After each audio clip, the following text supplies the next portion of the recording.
بسم اللہ الرحمن الرحیم۔ السلام علیکم۔ پروگرام آپ کی صحت کے ساتھ میں ہوں آپ کا میزبان ڈاکٹر منصور نورانی۔ ناظرین، ڈائبٹیس ملائٹس، جسے عرف عام میں شوگر کا مرض بھی کہا جاتا ہے، دنیا کے دیگر ممالک کی طرح ہمارے یہاں بھی بہت کامن اور عام ہوتا جا رہا ہے۔ ایک محتاط اندازے کے مطابق ہمارے بالغ افراد پر مشتمل آبادی کا 15 سے 17% طبقہ اس مرض میں مبتلا ہے، یعنی یوں سمجھ لیجئے کہ 8 سے 10 افراد پر مشتمل کسی بھی فیملی میں ہمیں اس مرض کے 1 یا 2 مریض ضرور ملیں گے۔ ایسا کیوں ہوتا ہے، اس کی کیا وجوہات ہیں، اور ڈائبٹیز پر تفصیلی گفتگو کے لیے آج ہم نے اپنی اسٹوڈیوز میں جن مہمانوں کو مدعو کیا ہے وہ ہیں جناب ڈاکٹر محمد ظفر اقبال عباسی، اور ان کے برابر تشریف فرما ہیں ڈاکٹر عصمت نواز، اور ہماری تیسری مہمان ہیں محترمہ مینا اقبال فاروقی، جو پیشے کے اعتبار سے ایک ڈائٹیشین بھی ہے اور ایک اچھی نیوٹریشنسٹ بھی ہے۔ تو ناظرین، میں آپ کو یہاں یہ بتاتا چلوں کہ ہماری تینوں مہمانوں کا تعلق شہر کے ممتاز ڈائبٹک انسٹیٹیوٹ سے ہے۔ تو آئیے پروگرام کا آغاز ڈاکٹر محمد ظفر اقبال عباسی سے اس سوال کے ساتھ کرتے ہیں کہ یہ ڈائبٹیز کا مرض ہمارے یہاں اتنا عام اور کامن کیوں ہوتا جا رہا ہے؟ جی ڈاکٹر صاحب۔ کوئی بھی مرض عام ہو جاتا ہے، زیادہ تر لوگوں کو ہوتا ہے، اس کے پیچھے اصل مسئلہ یہ ہوتا ہے کہ سب ایک ہی انوائرمنٹ میں رہ رہے ہوتے ہیں۔ ذیابیطیس کا تعلق خاص طور سے طرز زندگی سے، چونکہ ہم نے جو طرز زندگی اپنایا ہے اس میں سست روی کو زیادہ دخل ہے، اور ہم زیادہ موومنٹ نہیں کرتے۔ چونکہ ہماری چہل پہل کم ہے تو اس لیے ہم اس بات کے ولنریبل ہو جاتے ہیں کہ ہمیں یہ مرض لاحق ہو جائے۔ البتہ اور بہت سارے عوامل ہیں ایک ساتھ جن کی وجہ سے یہ مرض جو ہے وہ بہت زیادہ عام ہو گیا ہے اور بہت زیادہ لوگ اس سے متاثر ہو رہے ہیں۔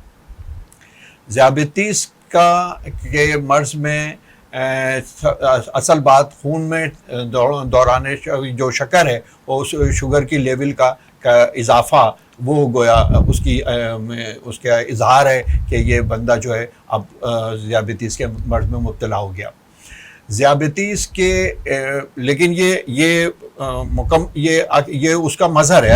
اصل بات یہ ہے کہ ہمارے جسم میں جو لبلبہ ہے، یہ لبلبہ انسولین نہیں بنا رہا۔ اگر انسولین بنائے اور بننے والی انسولین صحیح کام کر سکے تو پھر یہ ظاہر ہے کہ یہ مرض نہیں ہوگا، کیونکہ انسولین کا بنیادی کام یہی ہے کہ وہ خون میں تیرنے والے شکر کو خلیے کے اندر لے جائے، اور جہاں وہ انرجی میں تبدیل ہو جاتا ہے، توانائی میں تبدیل ہو جاتا ہے۔ اب یہ ہر خلیے کے اوپر ایک ریسپٹر ہوتا ہے جس کے ساتھ یہ انسولین کا مالیکول آ کر اٹیچ ہو جاتا ہے، اس کے ساتھ موجود گلوکوز چینل کھل جائے اور اس میں یہ گلوکوز اندر چلا جائے۔ اگر جسم کے اندر جو مدافعتی نظام ہوتا ہے، امیون سسٹم ہوتا ہے، اس میں اگر ہمارے ہی لبلبے کے خلاف اینٹی باڈیز بن جائیں تو وہ لبلبے کو نقصان پہنچاتی ہیں۔ تو اس سے یہ ہوتا ہے کہ ذیابیطیس کی ان کی ابتدا ہو جاتی ہے، اور انسولین کی مقدار کی پیدا ہونا بہت کم ہو جاتا ہے۔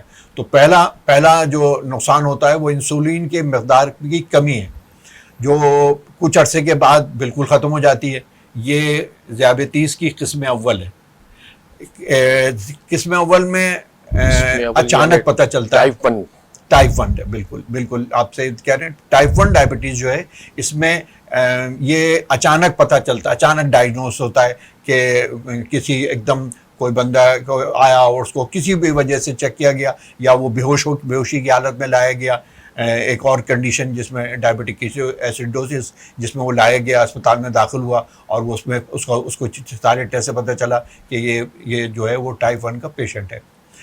دوسرا، یہ انسولین تو بنی، لیکن یہ انسولین بننے کے بعد جس جگہ اسے کام کرنا تھا اس خلیے کے ریسپٹرز پر اٹیچ نہیں ہو سکی، یعنی خلیے کی شکل خراب ہو چکی ہے، چاہے وہ چربی کے اس کے گرد شامل ہو جانے کی وجہ سے ہوئی، یا جس وجہ سے بھی وہ ریسپٹر سے اٹیچ نہیں ہو پا رہی، تو اب گلوکوز چینل نہیں کھلے گا، یعنی خون میں شکر کی مقدار اس کی سطح جو ہے وہ بلند ہوتی چلی جائے گی اور وہ ساری علامات اس کے اندر پیدا ہوں گی جو ذیابیطیز کے مرض کی شناخت کراتی ہیں, اس کی تشخیص میں مدد دیتی ہیں. ڈاکٹر عصمت نواز, میں آپ سے پوچھنا چاہوں گا کہ یہ اس کے سائن اینڈ سمٹمس کیا ہوتے ہیں؟ یعنی ایک مریض جسے پہلے کبھی شوگر نہیں ہوئی لیکن اسے کیسے پتہ چلے گا کہ اس کو آج شوگر ہو گئی ہے؟ جی, بہت ہی ریلیونٹ آپ کا سوال ہے. جیسے ڈاکٹر ظفر عباسی نے اقسام بتائیں شوگر کی, تو اسی لحاظ سے ان کی علامات بھی ہوتی ہیں. یہ بات سمجھنے والی ہے کہ ہمارے یہاں سب سے زیادہ کامن عام طور پہ جو آپ کو اپنے ارد گرد افراد میں جو شوگر کی بیماری نظر آتی ہے وہ ٹائپ 2 ڈائبٹیز ہے یا قسم دوم شوگر کی. یہ ایسی قسم ہے شوگر کی کہ جس میں علامات جو ہیں بہت کم ہوتی ہیں اور بہت آہستہ آہستہ ہوتی ہیں.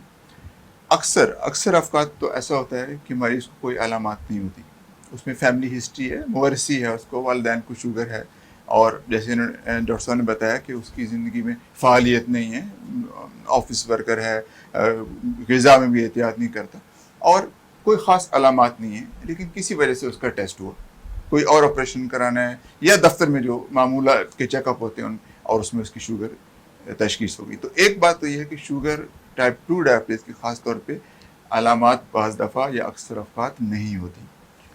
اگر جو ہے علامات ہوتی ہیں تو وہ کچھ مخصوص قسم کی علامات ہیں. ایک تو یہ کہ کسی کو اگر پیاس زیادہ لگنی شروع ہے, معمول سے زیادہ, بہت پانی پینے, تھوڑی دیر کے بعد پانی کی طلب محسوس ہو, پیشاب کا زیادہ آنا, خاص طور پہ رات کو. اگر رات کو, عام طور پہ رات کو ہم نہیں اٹھتے یا ایک آدھ دفعہ اٹھتے ہیں, تو اگر کئی دفعہ رات کو اٹھنا پڑے اور دن کو بھی پیشاب زیادہ آ رہا ہو, لیکن خاص طور پہ رات کے پیشاب جو ہے وہ اس کو نوٹ کرنا چاہیے. وہ اگر زیادہ آ رہا ہے, پیاس بھی زیادہ آ رہی لگ رہی ہے, اور اس کے ساتھ ساتھ جو ہے وہ وزن میں کمی آ رہی ہے. وزن کی کمی کا تعلق اس سے ہے کہ کتنی زیادہ شوگر ہے. اگر بہت زیادہ ہائی شوگرز ہے پھر وزن میں بھی کمی ہوتی ہے. پھر اور علامات بھی ہوتی ہیں کہ جسم میں جو ہے وہ پھوڑے پھنسیاں, انفیکشن زیادہ ہو جاتی ہیں. لیکن یہ 2-3 بڑی علامات ہیں کہ پیاس کا زیادہ لگنا, یعنی پانی کی طلب, پیشاب کا زیادہ آنا, اور وزن میں کمی. اور یہ علامات جو ہیں ٹائپ 1 ڈائبٹیز میں جو قسم اول ہے, جو عام طور پہ بچوں یا نوجوانوں میں ہوتی ہے, اور جیسے ڈاکٹر صاحب نے انسولین کا ذکر کیا, اب ان دونوں قسموں میں فرق یہ ہے کہ قسم دوم میں انسولین جسم میں موجود ہوتی ہے, مکمل طور پہ اس کا خاتمہ نہیں ہوتا, لیکن اچھا کام نہیں کر رہی ہوتی.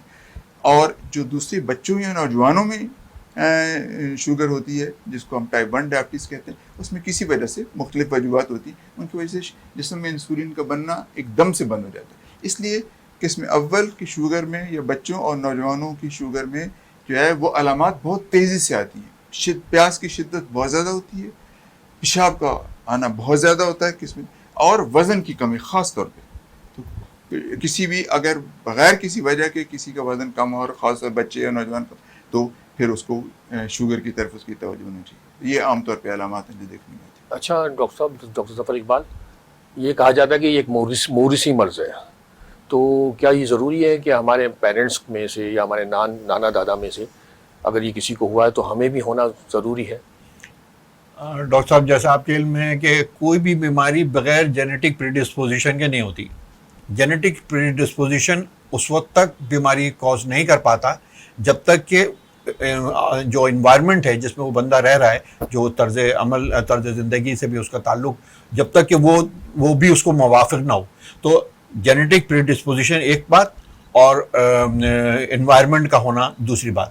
اب جیسے ڈاکٹر اسود نے کہا کہ فعالیت ہی کم ہو گئی, چل ہی نہیں رہا, تو جینیٹک پریڈسپوزیشن تو تھی, یعنی والد صاحب تھے یا والدہ تھیں. اب 50% تو چانس ہے کہ اگر یہ بندہ اسی طرح کے ماحول میں رہے اور اسی طرح کی سست روی کا شکار ہو تو یہ جلد یا بدیر ذیابیطیز کے اس میں شامل ہو جائے گا. تو ٹائپ 2 جو ہے قسم دوم, اس میں موروثی فیکٹر زیادہ ہے, لیکن جو ٹائپ 1 ہے اس میں ہمارے مدافعتی نظام کی جو اینٹی باڈیز ہیں بنانے کے بعد ان کا ڈسٹرکٹیو عمل زیادہ ہے, تو وہ آٹو امیونٹی کی وجہ سے ہوتا ہے, اور دوسرا جو ہے وہ اس کے